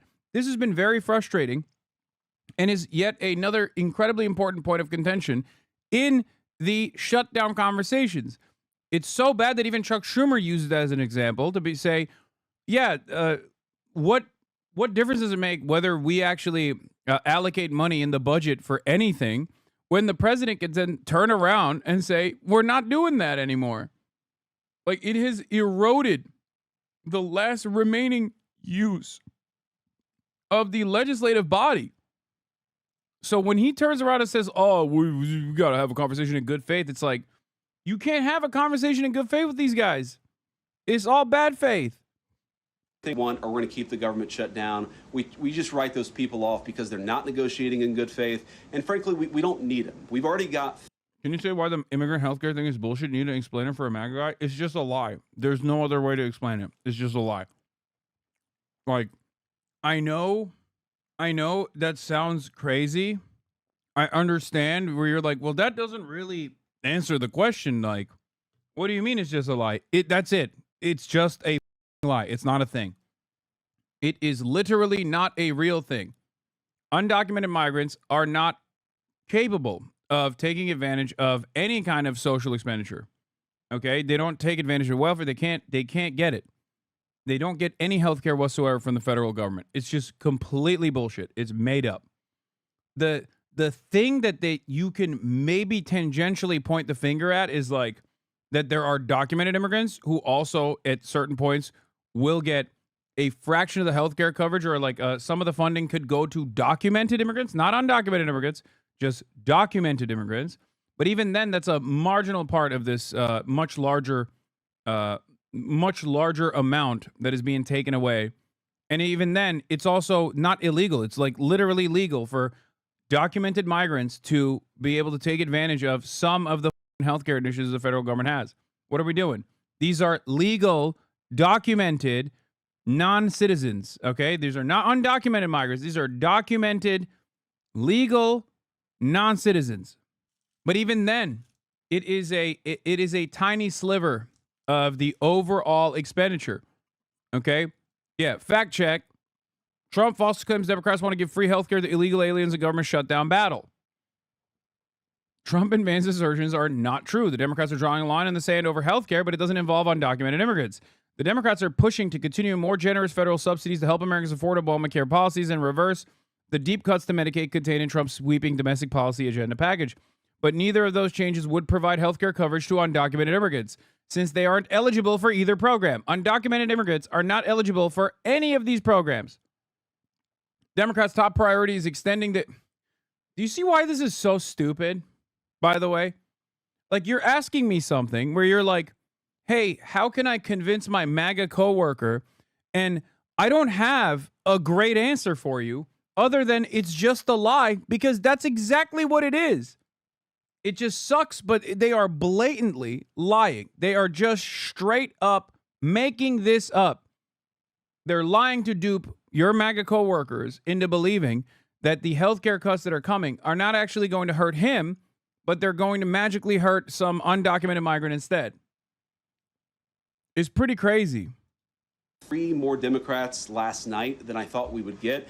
And I think it's because they recognize the illogic of the position of taking the entire American economy hostage because they don't get their policy priorities. So 3 moderate Democrats joined 52 Republicans last night. We need 5 more in order to reopen the government. And that's really where we're going to focus, is how to get those 5 additional Democrats. Thanks, Mr. Vice President. First 2 questions. Are there plans to meet Democratic leaders again in the coming days, or are you planning on plucking off senators one by one? So that's the whole question? No, I got a second question. Okay, go ahead and ask the second question. So the president's been posting some images of Leader Jeffries and Senator Schumer. I saw. Recently. You've said that you're interested in good faith negotiations with these leaders, but what message does that send? Is it helpful to post pictures of Leader Jeffries in a sombrero if you're trying to have good faith talks with him? Oh, I think it's funny. The president's joking, and we're having a good time. You can negotiate in good faith while also poking a little bit of fun at some of the absurdities of the Democrats' positions. Can you explain to me what the joke is? He knows that shit ain't funny, bro. He has to sit there and act like this is a sincere thing, that this is a normal thing. His ass knows, bro. What do you mean? Oh, it's just funny. Come on. It's just funny. And even what's the joke? That he's Mexican? Like, what is the joke there? Haha. Hakeem Jeffries is Mexican, actually. What's the joke? Some fun at the end. Also, is it appropriate to be making jokes on the one hand while like we're staring down the barrel of a recession? And on top of that, you got 750,000 government employees that are going to be furloughed. Ridiculous. Ridiculous. Absurdity of the Democrats themselves. I mean, I'll tell Hakeem Jeffries right now, I make this solemn promise to you that if you help us reopen the government, the sombrero memes will stop. And I've talked to the President of the United States about that. Now, to your first question, are we negotiating one-on-one? Are we negotiating in groups? Look, I will go to the U.S. Capitol right now and meet with Chuck Schumer or any Senate Democrat if it helps us reopen the government. Most of the conversations, in my experience at least, have been one-off. We're also, of course, relying on some of our Senate Republican colleagues who... Yo, low-key, this Lebanese food's been a banger, by the way. Not even low-key. High-key, this Lebanese food's been a banger, dude. Oh, my God. Have good relationships across the aisle. We're going to do whatever we have to do is the answer. And I think it's tough to predict what shape this negotiation is going to take over the next few months. But I feel good about the fact that Democrats already realize privately the fundamental irrationality of their position. I hope that they're going to publicly acknowledge it and reopen the government. Right in the back, yeah. Thank you, Mr. Vice President. You responded to a post on X of Chuck Schumer on the House floor back in 1996, railing against illegal immigrants receiving taxpayer-funded benefits. You said Chuck Schumer once recognized that it was disastrous to give illegal aliens rewards for breaking the law. Now he wants to shut down the government unless we reward illegal aliens for breaking the law. Why has Chuck Schumer changed his stance? You know, that's a good question. Actually, it's a very tough question. Asking me to get in the head of Chuck Schumer is not a place I particularly want to be, but my basic read on it is that the entire Democratic Party, the political leadership, not every Democrat nationwide, but the political leadership of their party has got it into their heads that the only way to be compassionate is to be compassionate to illegal aliens rather than American citizens. If you go back to what Bill Clinton was saying, even Barack Obama in some cases, what he was saying about illegal immigration 10, 15, 20 years ago. Bro, just straight up made up, okay? What's frustrating about this conversation is that if you ask me what my honest position is, those guys should get the proper documentation and also take advantage of, in the future, potentially, an expansive free healthcare coverage that we offer to every single person.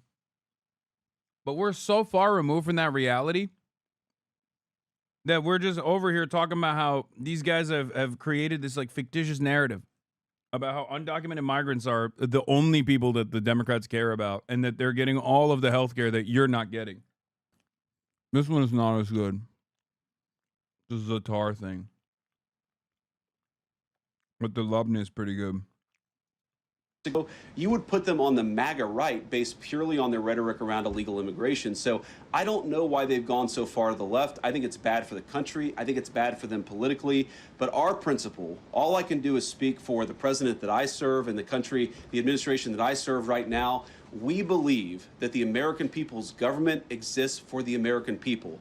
That means the people who have the legal right to be here, and that's why we're fighting to reopen the government. And unfortunately, the Democrats are fighting to shut it down for the benefit of illegal aliens. And I'll take a couple more, and then I'll let Caroline. I'll go back to my day job so Caroline can go back to hers. All right. Yes. Thank you, Mr. Vice President. Just going back to the sombrero, you said that the president's joking, but Hakeem Jeffries says that these memes were racist. What's your response to that? And just if I may briefly go off topic, Secretary Hegseth yesterday made an edict about no more beardos in the military. Just wondered what. Sorry, what did he say? No more beardos. Beards. Oh, sorry, that's my accent. Just wondered your response to that. I didn't see that particular comment. I thought Pete gave a hell of a speech, and a speech that really is just oriented around returning the American. Yeah, no more fat beardos in the Marines. You know, like J.D. Vance himself. How are they allowed to lie like this on national television? There's no repercussions. At that point, it's free money, you know? Why not take it? Military to the very high standards that it has had for virtually its entire history until Joe Biden came along and decided to. Dog, that's so stupid. Joe Biden didn't implement the beard waiver for black active duty service members. It's been around for like 50 years, man. What the f is this guy talking about? I already described why it exists. Black people have coarse hair. And if they do a straight razor shave, they end up getting like massive, like it's like a medical issue. What is it? Folliculitis? Because the ingrown hairs just like grow into your face. That's the only reason why there's like an allowance for people to not abide by the same like shave code or grooming standards. That's it. Were standards. I think it was bad for our military and it was bad for our troops. When I was a young United States Marine, I did not have a beard. I am now the vice president, so I get to do what I want to do. But I think Pete's trying to re-implement high standards, and that's a very good thing. On the sombrero thing, I mean, Hakeem Jeffries said it was racist, and I know that he said that, and I honestly don't even know what that means. Like, is he a Mexican American that is offended by having a sombrero meme? I mean, I saw one of the major TV stations put the meme up and then say, this is AI generated. And he had like the curly animated mustache too. It's like, do the American people Do you really not realize the American people recognize that he did not actually come to the White House wearing a sombrero and a black curly animation mustache? Like, give the country a little bit of credit. We're all. First of all, saying that on the same week that Donald Trump posted an AI video of himself is extra funny. So, unfortunately, no, there are plenty of Americans, including the president, that can't distinguish between AI videos and real videos, okay? That's Mr. Medved right there. And secondly, that's not the main point of contention, dog. If the punchline of the joke is, haha, you're Mexican and you wear a sombrero, then yeah, that's just racist. What's funny about it? Someone should ask him. What's the joke then? Can you explain it? Because that's the most OP thing you can do. You can have the funniest on the planet out there, right? On that podium, and you go, hey, can you explain this joke to me? I'm genuinely trying to understand what's funny about it. It's over. It's impossible. It's impossible to remain humorous in a moment where you're explaining a joke. All trying to do a very important job for the American people. The President of the United States likes to have a little bit of fun when he's doing it, and I think that's okay. I'll take one more question. How could it be racist if you're not Hispanic? Great question. Why don't we just do a blackface Donald Trump? How could that be racist? He's not black. Like, what are we talking about, dude? Like, what the like, the person doesn't have to be literally Mexican for that joke to be seen as racist. Bro, don't give him any ideas. Oh, I can totally see Trump doing blackface shit. Guarantee it. I mean, is it really that far-fetched? Think about, like, we're talking about grooming standards. Think about the standards we have in the Oval Office. Is it honestly that far-fetched to assume that there will be an N-word fiasco or some kind of incredibly racist moment from this admin? I don't think that's far-fetched at all. And of course, as is the case with this instance, he'll just turn around and be like, I don't understand. The president was just simply, the president is a student of history. And he's a student of the history of comedy, actually. And he was just hearkening back to a time when woke culture hadn't ruined vaudeville. You know? That's what he was doing. He was just like presenting it in a humorous way, you know, before wokes ruined it. In every previous shutdown, workers have been furloughed, not laid off. So why does the president want to fire some workers and not just furlough them? Why is this shutdown any different? Well, first of all, we haven't made any final decisions about what we're going to do with certain workers. What we're saying is that we might have to take extraordinary steps, especially the longer this goes on. We're going to have to take extraordinary measures to ensure the people's government operates, again, not perfectly, because it's not going to operate perfectly in the midst of a shutdown, but operate as well as it possibly can. And I think that the Democrats, if they're so worried about the effect this is having on the American people, and they should be, what they should do is reopen the government, not complain about how we respond to the fact that Chuck Schumer and the Democrats have shut down the government. We got baklava, different types of baklava. The roly-poly one. Oh, shit, that's good. That is good as hell, bro. Yes, the global Samud flotilla is being intercepted by the IDF right now as we speak. I know. When we have more updates, I will cover it. Just a few hours at midnight. AOC had a pretty good appearance on Chris Hayes. Tonight, the federal government is expected to shut down. It'll be the first government shutdown since the last time Donald Trump was president. A new poll by NPR, PBS, and Marist shows that if the government does shut down tonight, which we fully expect, Americans would blame Republicans more than Democrats, with 38% of respondents blaming Republicans, 27% blaming Democrats, and 31% blaming both parties. Meanwhile, the president today said from the Oval Office that Democrats are to blame, warned that he would use a shutdown to his political advantage. A lot of good can come down from shutdowns. We can get rid of a lot of things that we didn't want, and they'd be Democrat things. Congresswoman Alexandria Ocasio-Cortez, a Democrat in New York. She's executive board member of the Congressional Progressive Caucus, and she joins me now. Congresswoman, it does look like we are headed towards a shutdown. What do you see as the Democratic strategy and message here for a government funding bill?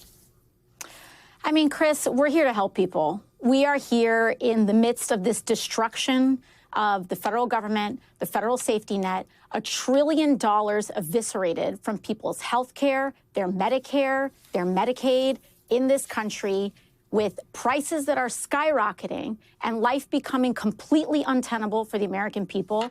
We are here to try to be a backstop and to be that backstop, which is what the American people have elected us to do. So right now there's this sort of back and forth about the bro. I know people go AOCIA or whatever the fuck, but like, can you imagine this being the main spokesperson for the Democratic Party as opposed to Chuck Schumer, and then far more radical figures like AOC being the Chuck Schumer of the Democratic Party, and then the AOCs of the Democratic Party being far more radical, being closer to Zohran Mamdani, closer to Rashida Tlaib, or even beyond that. Like, imagine a world like that, because that would be the competent Democratic Party. Okay, that would be the competent Democratic Party. That would be a real, true left flank party. Look at the way she's talking around this. Like, stop teasing me. I will never stop teasing you. Tax credits. And there's kind of a strange dynamic that I want to get your sense of, right? Because at one level, negotiating over the ACA tax credits is important. I mean, there are people who are going to see their premiums go up 15, 20%. Like, huge amounts are going to spike. Republicans don't like these extenders. Democrats do. They think it's good for people. But that's fully in the lane of, like, normal politics. And then at the same time, like, the president of the United States assembled 800 military commanders to say, I want you're going to have to go to war against your fellow citizens in American cities. And I think people are having a little bit of a hard time of, like, we're going to have a fight on the shutdown about the tax credits, but not about the president wants to declare war on Americans, even though I understand those two are conceptually distinct. Do you see what I'm saying? I see what you're saying, Chris, but, you know, I think that's something.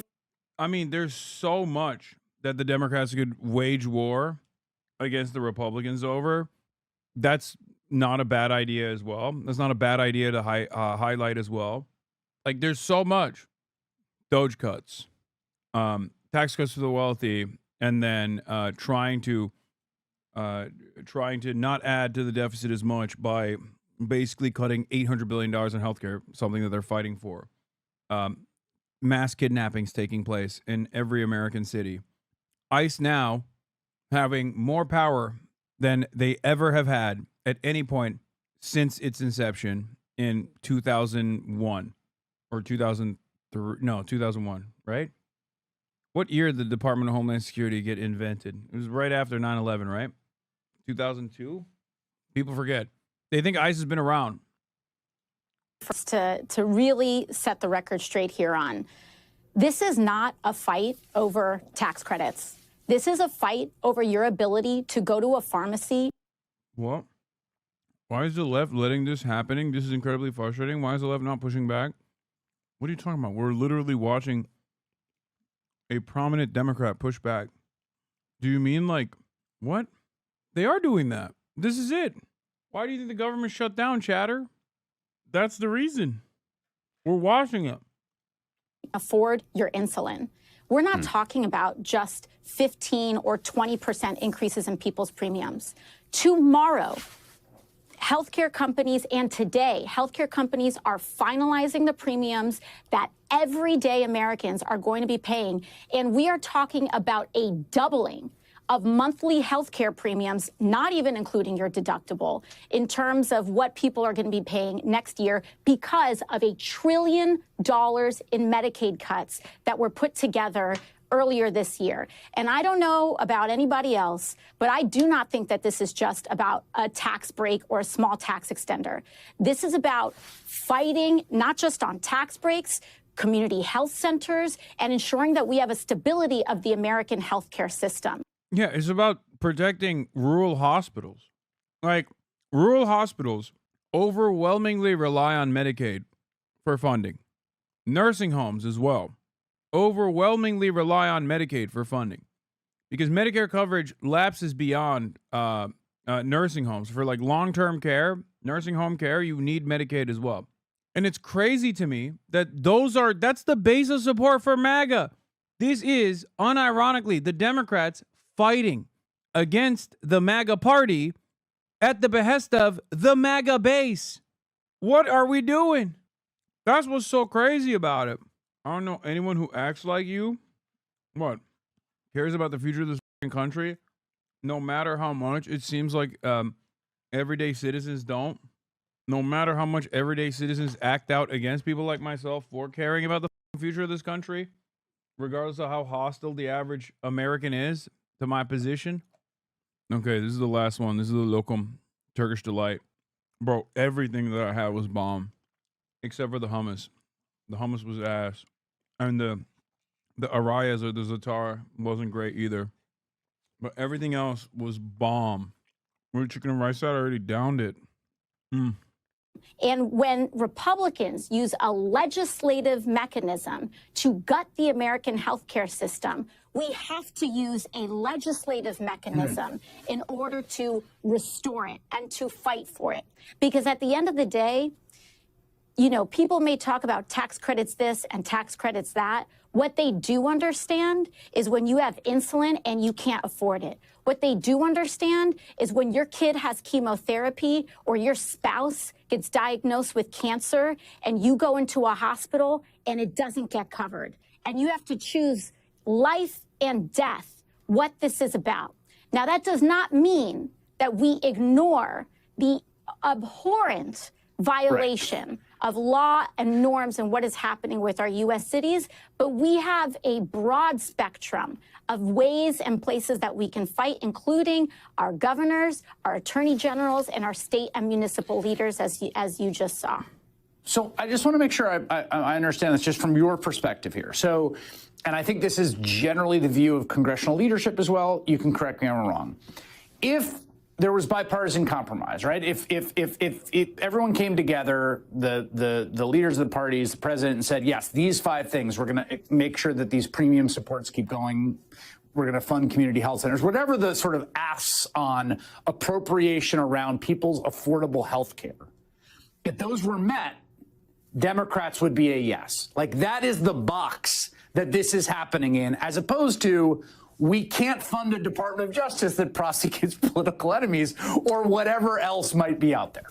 Well, let me tell you, Chris, the mechanism by which that deal is locked is not just about agreeing in concept on tax credits. We need to do it with no tricks, no games, and no backdoors, which includes rescissions. And when we talk about rescissions, that is the mechanism that the federal government is using to gut and destroy rule of law across the board. So we are fighting to ensure that health care is protected. Like I said, saying the MAGA base is going to be the ones most impacted by defunding healthcare is a bit disingenuous. No, a lot of the wealthy individuals in this country are MAGA because they voted for their capital. Saying this is the son of a retired self-made multimillionaire that is also the son of an immigrant, irony? No. Because while there are more wealthy people that vote for the Republican Party as opposed to the Democratic Party, there are still a ton more poor people in this country than there are wealthy people in this country. And that means that the overwhelming majority of the base of support for both parties is always going to be poor people. And if you're living in a red state, you already have a lot of services that have been crippled by austerity. So you're already in a shittier position overall. If you live in a red state, if you live in a rural area, for example, especially important, rural areas already have a crisis with keeping their hospitals open. If you live in a rural area, you are far more likely to vote Republican, okay? The real divide in this country oftentimes is not about like blue states versus red states. It's about rural areas versus urban environments. Okay, if you live in an urban area, you're more than likely to vote Democrat. If you live in a rural area, regardless of whichever state you're in, you're probably voting Republican. And ironically enough, throw the 1% aside. They vote, they vote for either party. They majority vote for the Republicans. Who cares? But when you look at the actual base of support for the Republican Party, that comes from rural areas. And those people are the ones that are getting over the most. Those people are the ones who are going to get harmed even further by this because they already don't have enough hospitals in rural areas and they're slated for closure. And those hospitals already rely on Medicaid to fund itself. Okay? So when they no longer have Medicaid, when rural Medicaid recipients no longer have that Medicaid, they can't go to the hospital and pay for their health care. Then that hospital has to go bankrupt and close. So this quite literally hurts Republicans in rural areas more than anybody else. And that is the base of support that is at the heart of the Republican Party's power. It's so crazy. It's ignorance that makes people vote against their best interests. It's a lack of faith in the opposition party. So I do still blame the Democrats for that make people vote against their best interests. It's racism that makes people vote against their best interests. There are a million different reasons. But right now, the Democrats, as it stands, are the only game in town that is actively trying to defend the MAGA base of support from the MAGA party. It doesn't matter. It doesn't matter what people's opinions are. It doesn't matter what people's politics are. That is the reality. The Republican Party has taken the initiative to hurt its own base. The Democrats are willing to throw bows and force a government to a shutdown in order to protect the MAGA Republicans living in rural areas right now. That is exactly what's going on. And it's obviously not just MAGA Republicans, it's obviously Democrats as well. It's just like the working class Americans. But make no mistake, there is a sad irony to the situation. Every American. But the way that we do that also means that the only way that you guarantee that is by forcing them to adhere to the rule of law, which means eliminating the rescission loopholes that they put in the CR earlier this year, which the Senate unfortunately had caved on then, and we're ensuring that doesn't happen now. Yeah, the quick 10-second version for people that haven't followed this is that, you need 60 votes to get the filibuster to appropriate funds for the government, but they can pass a rescission, which is to claw back some of the money already agreed to by 50 votes. So they have this kind of like cake and eat it too model where it's like, oh yeah, we'll come together, we'll pass a bipartisan appropriations bill, and then when we've done that, then we'll go and get rid of the stuff we don't like, which just seems like an insane way to negotiate. It's no way to negotiate. And again, we don't even have to get into the technicalities of this. But what is important to understand is that the way that you honor an agreement and the way that we honor our fight for health care and to define and to also protect everyday Americans' ability to afford their health care, to cover their kids, to defend Medicaid. Those are the same mechanisms that we use to defend our rule of law, to defend the federal workers that we are trying to protect in this shutdown. Donald Trump is trying to play this bluffing game of, well, maybe what we're going to do is hold all the federal workforce hostage and fire everybody. Donald Trump has been fired. Something important to consider is that taking away 20% of ACA tax credits from someone can take 10x that person's insurance spending. Some people's subsidies cover enough that they pay $20 a month, but they would end up paying over $200 with reduced subsidy. That person isn't getting chemo because they died not knowing that they had cancer because they don't go to the doctor. It's just pure evil, man. I think paywalling healthcare is one of the most evil things that this administration has actively defended. And it's incredible to me that so many more Americans are not always mad about this shit. Firing everybody. We saw this with DOJ. We've seen this at the State Department. We've seen this at the Department of Justice. They are firing everybody. They are completely eliminating the federal workforce. And in order for us to stop this madness, we have to put a stop to it, and we have to stop enabling their abuse of power, including their use of rescissions. And when we're fighting on their health care, it forces them to act in ways in accordance with the law in other ways, too. Let me ask you this. There are some people I have seen who have the following theory of why Senate Democrats have not cut a deal where they give 8 votes and move along. And that is that Chuck Schumer is worried about a primary challenge from you and is worried about the politics to his left flank. And so because of that worry about a primary challenge, he's going to shut down the government. Ergo, it is AOC's fault that the government's shutting down, or that you're somehow the kind of fulcrum of this. And I want to just ask you straight up, like, are you planning to primary challenge him? Do you think that's why he's doing this? This is... By the way, that is true. Like, I hate to admit that the Republicans are right on that a little bit. There is no world in which Chuck Schumer would actually do the right thing ever unless he was reasonably worried about maintaining his office. Okay? Everybody hates him, and I'm sure a part of that pressure does come from a much better alternative that will primary him into oblivion. Okay? That's it. I mean, that's one part of it. That's one part of the pressure that's causing Chuck Schumer to finally do any job, really. Do a job. Let's be real. I cannot believe that it took 9 months of people demanding he retire and an active primary threat from a much more nationally popular politician for Chuck Schumer to finally do the right thing for once. And before you say Chris Hayes is a dick for asking this question, I don't think so. I think it's a good question for AOC to answer, and I think her answer was pretty good.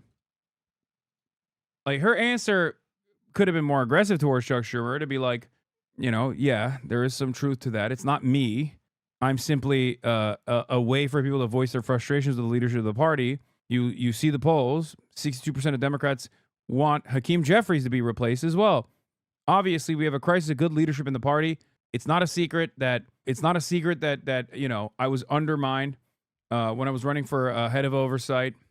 Very obvious that this party needs fresh, new talent. There is a lot of demand. There's a lot of appetite for more radical and bold policy fighters. Okay, and the old guard has shown time and time again that they cannot meet the moment. You know, if you were running for Chuck Schumer's seat, that's something you would say. And then you would turn around and say, however, now is not the time for primary conversations, and Chuck Schumer has my full confidence in this moment as long as he continues to stand strong against the Trump administration, because obviously that is what matters most. We want to make sure that Americans can continue receiving their health care. They're already suffering. Healthcare is already costly enough as it is, and we should be moving beyond this system. We should be moving beyond to a much more equitable system, one that exists in virtually every other country. Much poorer nations than ours have been able to build and design a socialized healthcare system. We can do it here as well. But in the interim, right now, Chuck Schumer and myself and every other Democrat that stands strong are there for the American population. We are doing this because we want the Republicans to give us assurances to save healthcare. So not about me in this moment. This is about people being able to insure their children. And I will say, because I saw some senators speculating about this, and I saw some Republican members of Congress saying, oh, well, if we have this shutdown, it's because of AOC. Well, if that's the case, my office is open, and you are free to walk in and negotiate with me directly. Because what I'm not going to do is tolerate... Okay, Chris. Inappropriate. You're just snorting into the microphone. God damn. Is this how you guys feel when I speak with my mouth full? You can't even say, oh, Sean Hannity doesn't burp into the mic anymore. At least with Chris Hayes, you can hear him sniffling into the microphone. Okay? 4 million uninsured Americans because Donald Trump decided one day that he wants to just make sure that kids are dying because they don't have access to insurance. That's what's not going to happen. And so if those senators think that we're having a shutdown because of me, they're free to enter my office and negotiate, because what we're not going to do is allow all of millions of people in this country to not be able to afford their insulin and their chemotherapy. So come strike a deal with me if that's what they really think is going on. I know he was laughing. There is, over the last week, it seems a lot of people, and I include myself among them, feel like a sort of rising sense of alarm about the aggressiveness of the sort of authoritarian aspirations of this government, essentially firing a U.S. attorney to replace him with a patsy who will indict a political enemy. The continued threat of using the military on American citizens, the ordering the troops to Portland and then backing up because it was 5-year-old B-roll. I don't know. Do you feel the same way over this last week or two? Does it feel like continuity to you? Are there conversations in your caucus about what this last week has meant? I think there's two things that are happening at once, and this is something that's very important for people to understand. One, there absolutely is an unprecedented abuse of power, destruction of norms, erosion of our government and our democracy in order to prop up an authoritarian style of governance. That is happening. However, they are weaker than they look. And it is important that we remember that, because what they rely on is the impression of power, the perception of inevitability, in us giving up in advance to say, oh, what's going to happen if I stand up, et cetera. Nothing's going to happen.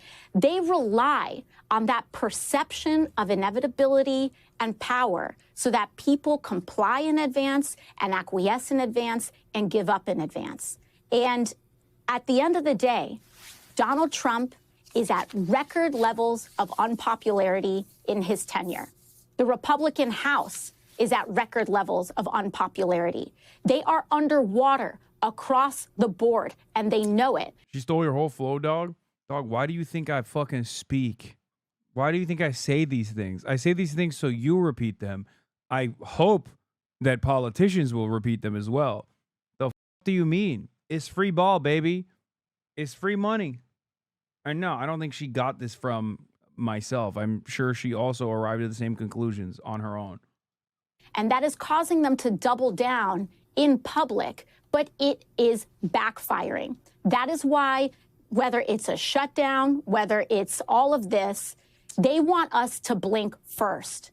And we have too much to save. Protecting people is too important a task for us to give up before anything even starts. So they may want to send people in, but these National Guardsmen do not want to be turned against their fellow Americans. We're seeing this here in Washington, D.C. It is an insult. Donald Trump is insulting the service members of this country by putting them on these silly tasks that they themselves do not want to be enforcing. And so we have to understand that standing up matters, that our voice matters, to not give in to this cynicism, because that is what they rely on in order to perpetuate this idea that they are that they have total immunity from consequence. They will experience the consequences of this, but we have to be the consequence, which is why we have to stand tall right now alongside everyday Americans who want us to be standing up right now as well. I want final question for you is about a ruling that came from. Oh, yeah. FBI director cut ties with the ADL. I know. I'm going to get to it in a second. A federal district judge. By the way, that was a great speech. Obviously, it'd be rather silly of me to say that that's a bad speech, considering it's one that I have delivered as well in the past. But it's great. Who's been on the bench for decades and who was appointed by Ronald Reagan. It's in the case of Ramesa Ozturk and a few other individuals whose alleged that their free speech, First Amendment rights as protected by the Constitution were violated by ICE grabbing them because of things they said or wrote. And one of the things he gets to is the masking of ICE agents, which is something that we've seen in New York City, here in Chicago and around. He says, the court has listened carefully to the reason given by Ozturk's captors for masking up. It rejects this testimony as disingenuous, squalid, and dishonorable. Mm-hmm. ICE goes mass for a single reason, to terrorize Americans into quiescence. It's a federal judge appointed by Reagan. In all our history, we've never tolerated an armed mass secret police. Carrying on in this fashion, ICE brings indelible obloquy to this administration and everyone who works. Bro, I can't believe I'm saying this, but how the does a Reagan-era federal judge have a better grip on the situation than literally like 85% of the Democratic Party? Like, there are a handful of Democrats that have so eloquently presented what Donald Trump is doing in his attacks against the First Amendment with immigrant apprehensions as a mechanism of immigration enforcement. Actually, I'd go so far as to say that there's like 3 maximum. I wouldn't even say AOC has actually gone this aggressively on this issue. It's like Rashida Tlaib and Ilhan Omar, and that's kind of it. This is another thing that I have been screaming about from the rooftops over and over again. And I'm so glad that it took a Reagan judge to correctly point this out. Using normal people words to get normal people votes. Wait, what? Use normal people. Man, what the fuck are you talking about? I'm not saying you should deploy the term indelible obliquity or however the fuck you say it. Are you stupid? I say it all the time. The Trump administration is cynically framing the conversation against Israel as one that is actually about anti-Semitism and combating anti-Semitism, and they're doing it from the mechanism of immigration enforcement. They're deporting people for talking shit about Israel. That is unconstitutional. That's unconstitutional. The Constitution protects migrants, both documented and undocumented alike, on U.S. soil. Okay? A lot of people misunderstand what the Constitution is supposed to do. A better way to frame this is as a restriction on the government. Okay? That's what the Constitution is doing. The Constitution is not there to restrict American citizens. It is there to restrict the government from regulating American citizens on certain issues. It protects every single person on U.S. soil unconditionally, okay? Citizens and non-citizens alike. Documented citizens, documented non-citizens, and undocumented non-citizens alike. There's no confusion on this. And yet, for some weird reason, Democrats haven't been saying this. Okay? The whole point of the Constitution is to regulate the government, is to restrict the government. And the Trump administration, as I correctly pointed to early on, even before he actually became president, was going to open up the door to eroding First Amendment protections by starting off with migrants that they thought were more vulnerable because people wouldn't defend them, okay? And also attack the issue starting with anti-Semitism, which has a lot of institutional persuasive power because there are a lot of advocacy groups on the right and also on the left, on the liberal side especially, that have been tasked with, quote unquote, combating anti-Semitism, which is, simply to stop people from saying shit about Israel. Okay? Yes, on the liberal side as well. Even on the leftist side. There's a reason why there are so many progressive, except for Palestine, leftists out there who claim to be leftists, but then, only until recently didn't realize that Israel was a ethno-state doing an apartheid and a genocide. There's a reason. And that is because of the institutional capture of the Zionist lobby and Zionist advocacy groups. That's it.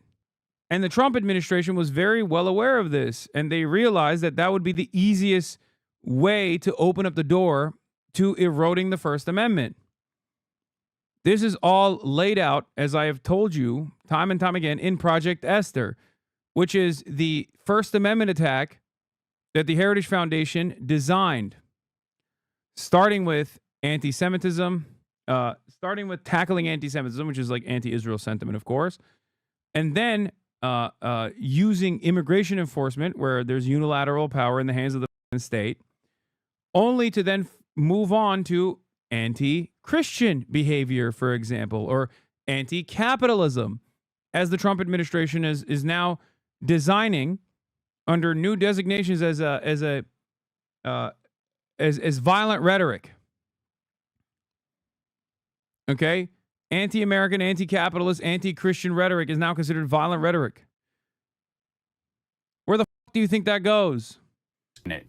Is it at all bracing to read a Reagan-appointed federal district judge write something like that in finding that Ramesa Ozturk's and others' rights were violated? Of course. I mean, once, as you said, for a Reagan-appointed judge to be out and out talking about secret police in the United States of America in the year 2025 tells us everything about what's going on.